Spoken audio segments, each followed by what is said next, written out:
Right guys, welcome. Today I'm going to be talking about what Alex Hormozi taught me about SMMA. Now, you guys might not know this, but Hormozi actually had a couple of agencies himself. He had a dental when he was coming up, he had a chiro which was coming up when he was coming up, and it was one of the many businesses that he had that were failing. And then he had one within Gym Launch itself. He had one pre-COVID and then during COVID. So they would do a lot of done-for-you work, run the ads, build out campaigns, landing pages, etc. Now, what I want to focus on here today is Alan. So if you know Alan, it's autonomous learning and nurture. Basically, he started the software company to actually nurture the leads that he generates for his clients. Because, as you all know, working the leads is the hardest part.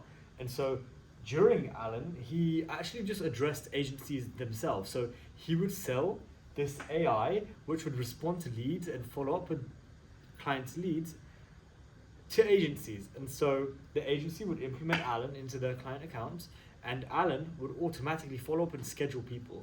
And so he basically coined this term called the pay-per-show agency. And so this is what he taught me, and we're going to go over it today.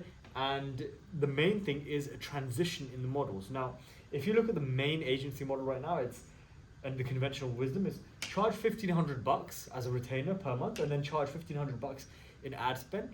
And on average, what I've seen is an agency can make their clients 4 to 6K on a good month. Maybe a bit more, maybe 10K, if we're really pushing it.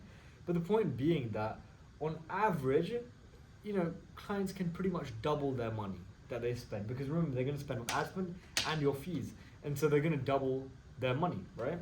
Now, it's an okay deal. If someone asks me, hey, would you like me to double your money? Obviously not profit, but double the money that you give me, I'll give you back in revenue. I would probably say no, because I know I'm not going to make much profit at the end of it. So Hormozi's take was that this model of the traditional agency is actually dead, right? And so the model that Hormozi implemented and taught his agencies to implement was the pay-per-show model. So the pay-per-show model, it's per show, right? And so there's some kind of upfront components, and then there's a per show component. So in terms of the upfront, he would do these things called custom builds, where he'd try and charge 2K to 5K for a custom build of a funnel. He'd call it a custom build, but it's actually just a funnel that's pretty easy to replicate. You just press duplicate sub account and it's pretty easy to replicate. So we try and charge 2 to 5K for a custom build. Back then, Go High Level wasn't about, and it was kind of a bit harder, slightly harder to actually build out the funnel. But it's not that hard. Even back then, if you could duplicate ClickFunnels funnel, it works. And then there would be a per show fee. And so, he'd charge anywhere between 50 to $150. And the math on that would basically be like, look, if I'm going to bring you someone into the gym, and your closing percentage of that person, obviously, like in the gym example, he was selling for $600, right? If you're closing at 30%, right?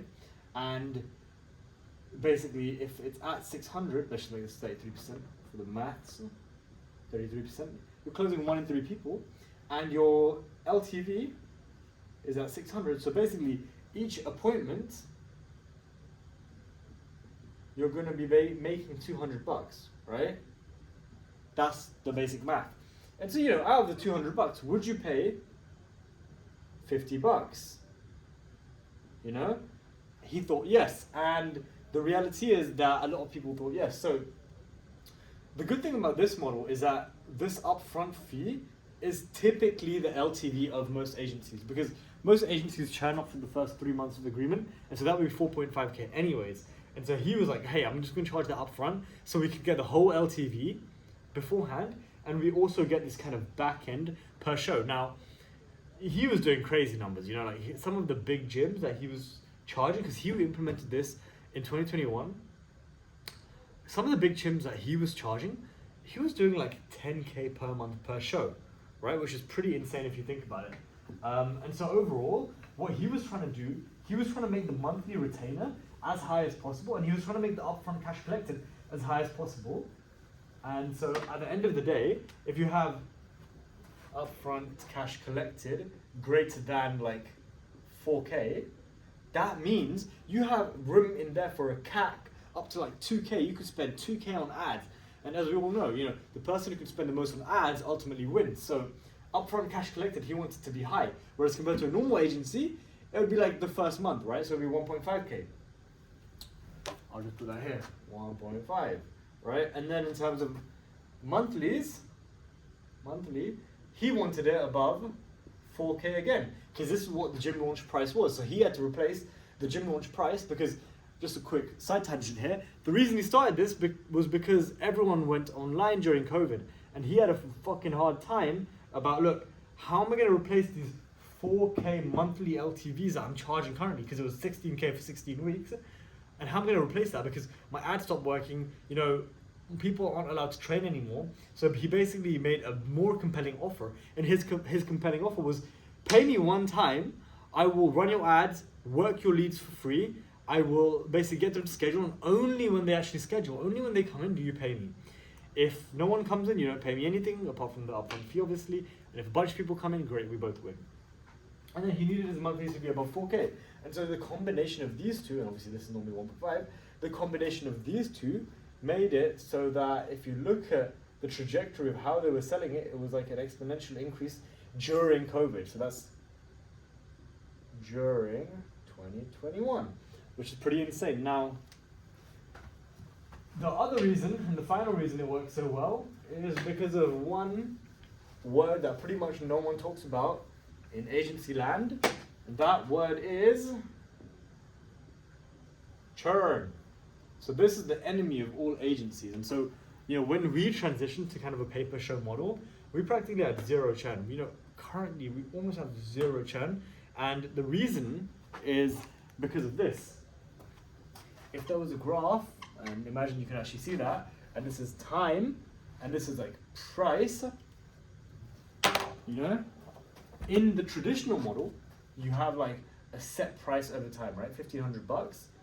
But crucially here, your value varies. So 1 month it might be you make them $6,000, the next month you might make them $2,000, then you might make them $3,000. And so people don't want to pay for this time where they're getting less value than the actual price they're paying. And so, what he was telling them was, look, because of the fact that we only get paid a commission, if we know we're good, what is going to happen, and forget about ad spend for a second, is that, we're going to fluctuate in value in terms of how much we provide to you, but in terms of the price is always going to be lower than the value, and it will fluctuate alongside it. So basically what we found is that our churn practically went to zero. So that is one thing to mention for this model. But yeah, the other thing is people don't like setup fees, so take that how you will. But this model is essentially what Alex Hormozi taught me about running an agency, because he tried the other way and then he tried this way and he found this way to be much better. Now, one other thing to worry about here in terms of churn, the main thing that I forgot to mention is the fact that you get people, a bunch of clients through the door, if they're not closing packages or higher ticket things, they will churn.